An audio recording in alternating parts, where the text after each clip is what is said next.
We are going to talk about 2020. My goodness, there's going to be plenty of stuff to cover. So, Claire, can you introduce yourself for us? I'm Claire Webb and I'm with Mediation now. I'm a mediator. I am also a solicitor and a collaborative lawyer and an arbitrator. And Debbie, who are you? So I'm Debbie Bulmer and I deal with Family Solutions now, which is the legal arm of Mediation now. I'm a family lawyer and a collaborative lawyer and also deal with things under the traditional legal route. So Claire, you started Mediation now in 2007. You were a mediator before that. I think you have been one of the pioneers of mediation as it has grown and become fundamental in the UK as a way of couples to separate, hopefully amicably. But would it be fair to say that you've never known a year like this before? I don't think any of us have ever known a year like this, have we?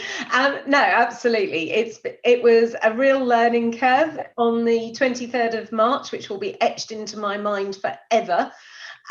When we were told we had to close and we were all going into lockdown, and I had to come home and say to my 15-year-old, do you know how to use Zoom? Because I don't, and I need to be on it by tomorrow morning.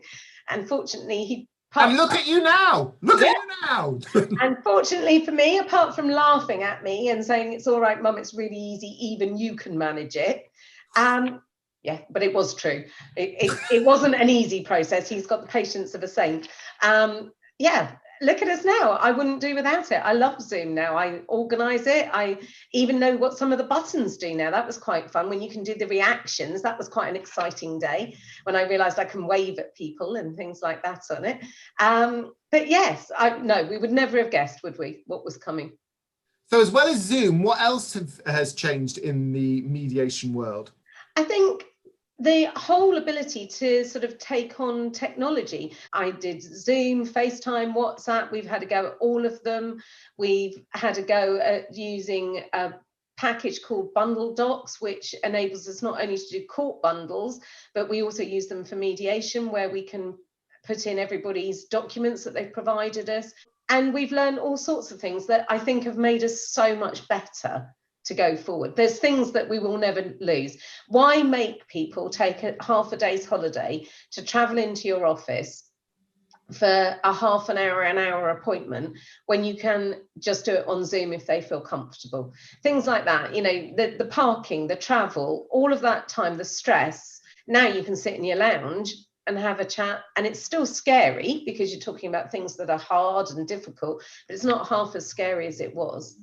And Debbie, you are a friend of technology. You're much more into it than your colleague up there. So I wouldn't say that necessarily. No. What has changed for you? Do you know what's funny? Because when you first said, let's talk about 2020, I felt almost like a pantomime. I wanted to boo and hiss at you. But then listening to Claire and her talking about the things that we've done, the changes we've made, the progress of technology, you suddenly think, actually, we have achieved an awful lot this year with that. And I certainly, I could have coped with FaceTime on the phone, maybe. We've all done that with relatives, but hosting a meeting, doing a court hearing, all from a computer, goodness no. Where now it's second nature. It's very, very strange, but it proves how quickly we adapt. What has been the reaction from the client side? Ordinarily, clients would often pick up the phone and speak to me by telephone anyway. That's something that people have done for many years. But I found ones that have always phoned me suddenly were saying, well, can we have a Zoom conversation? I'm not sure it made an awful lot of difference, but I think maybe it broke up the monotony of lockdown for a lot of people as well, seeing another face. Claire, for your service, it is all about discussion and communication. Have clients been hesitant or embraced it? The best thing that's come out of this, from my point of view, is it gives options. It enables people to do what is best for them. So some people have said, do you know what, we really like Zoom. We like the fact that we can be at home, we can be in the office, we can just take an hour or an hour and a half out of our day. They're dealing with it very factually and it's very easy. Other people have said, do you know what, it's really emotional at the moment. We need to come in. And, you know, we need to sit down and we need to have that space to be able to discuss these things. And I think what we've all learned out of this is nobody is the same. And in the same way as when we always start off, we talk about options that are available to people, this is just one more way that people can take control over how they separate and how they deal with their problems, of whether they want to talk to you on the phone, whether they want to FaceTime, whether they want to Zoom, whether they want to come in. You know, it's just, why should everybody have to have it one way? Has coronavirus in 2020, in a global pandemic, changed the client dealing with clients at all? The first lockdown was very hard on people because none of us expected it. It sort of came upon us, and, you know, schools shut down, and therefore things that people wanted to do couldn't, because you had children in the house and things like that. And also you had a lot more time to dwell on things that maybe hadn't been going right, and it forced you all together. So those cracks appeared even worse. I think the coronavirus is just going to be one of those things which will have naturally heightened people looking at themselves and looking at their lives and thinking, do I need to make a change? It's also, we're always talking about negative because we only do separation and those kind of things, but it's also made people stronger, hasn't it? You know, there are people who have come together, and you've seen lovely expressions of people joining one person to their bubble and things. So, you know, there are pluses as well. Debbie, we've talked about your business and your work, but have there been things in 2020 that have happened within the family legal profession that people might not know about through understandably bigger headlines being broadcast? I think it's evolved actually quite quickly, but I think it's evolved in relation to the coronavirus massively. So we've had new acts coming in about filing of documents digitally and digital signatures. All of that's had to be dealt with really, really quickly. We've had to have new practice directions on how to comply with all of that, so that often I've got cases on in Swindon, in London, in Portsmouth.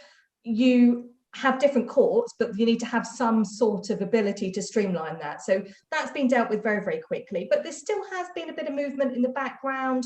So I think it was the start of this year, I lose track of 2020, if I'm completely honest, but the no fault divorce is still on its way in. I think it's probably been slightly delayed as far as the implementation is concerned, but we certainly hope that to come into play in 2021, which will be one of the most significant changes in our legal system since the Matrimonial Causes Act in 1973.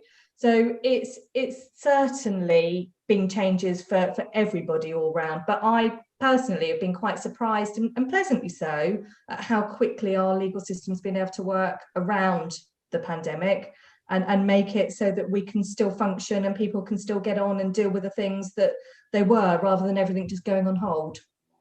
And Claire, within mediation specifically, I know your work with the Family Justice Council and stuff, have things progressed the way that your mediation services was intended, or have things been paused there while people just cope with what we're dealing with now? No, I think people worked really hard to actually push it forward. So they've looked at both in the courts, the Family Justice Council in the court have published how to keep people safe online, because there's a lot of work that had gone before about people keeping them safe in court buildings, but of course they had to immediately start work on how to keep people safe online. The Mediation Council's done exactly the same. So they've looked at guidelines for mediators to look at keeping people safe on Zoom when we're mediating. I think people have been incredible and very forward thinking, very quickly of thinking, right, we have these rules for face-to-face, we need to get to grips with this. Resolution, who are our governing body, had papers out there, I would guess probably within a month, of best practice, what we should be looking at, how we should be looking after ourselves, how we should be looking after our clients. And so I think as a whole, I think everyone's worked really hard to make sure that it's as good as it can be. Now, obviously it's a learning curve, and everything gets, updated and improved upon, because none of us have done it before. So, it would be naive to say we did it in a month and we're so brilliant and we're never going to change it again. But certainly those kind of practice directions that Debbie was saying has been out, and we were all disseminating it to each other, saying, have you seen this? Don't miss this, etc. And I think what's been lovely is other firms and other solicitors and other firms and other mediators have all come together to say, have you seen this? This is a really good article. Have you considered this? So I think, you know, a lot of strength has come out of this, of people pulling together, wanting to do the best they can for each other, both professionally and with clients, in what was quite difficult when it first came. Is now a time where people should be making life decisions? Should they come to you now, or do you think wait until the new year, or wait until there's a vaccine, or there's never a good time, come and talk to me? I think it's never a good time, so start a conversation. It doesn't mean you have to do anything. You know, you can just learn more, you can have some signposting, you can understand what your options are. I think it's always better to make a decision with knowledge. So the more information you can glean at an early point, and I don't think there ever is a right time. The other side of that, the flip side, is don't make rash decisions. So get information, take your time, think it through, and do what's right for you. And it's not the same for everyone. And Debbie, if people want the legal advice, does that cost them money? How do they find out about what the process is if they're not familiar? Well, we offer a 30-minute consultation, be that in person, be that by Zoom, be that by telephone. It really is whatever works best for you, and different things work better for different people. So I would say get that initial advice. It's really unusual that someone would wake up one day and say, right, I want a divorce now. It's normally something that's been in the pipeline for a while. So you know if that's you, you know if you've been thinking about it for the last 6 months, 9 months, 12 months, you know whether actually, if you want to start the new year by having that advice and being armed and ready to proceed with it. Get some advice, there's no harm. There's no commitment, you're not starting any balls rolling, you're just looking at what the options are. And knowledge is key, it really is. So Claire, professionally, sum up 2020 for me. Oh, a rather steep learning curve, I think. You know, everybody talks about the negatives of 2020. It's taught us a lot. You know, it's been really hard, and we mustn't lose sight of the emotional and the losses that some people have suffered through 2020. And, you know, we can never, and I hope we never have to see it again. But I think we can also take some positives, that I think it's made us more aware of things that we were becoming better at. But I think the wonderful thing is it's put mental health absolutely centre stage. I think people are much more open about talking about their feelings. I think people are much more aware of other people's needs. And I think, you know, we can take some positives, but I don't think we can also, you know, gloss over how hard it has been, certainly for some families who have really struggled. And Debbie, 2020? Oh, well, those were the true words of a mediator, weren't they? I would sum it up by saying, if you have a time machine, scratch off that day. Don't ever go back. And that's the difference between a mediator and a lawyer. There you go.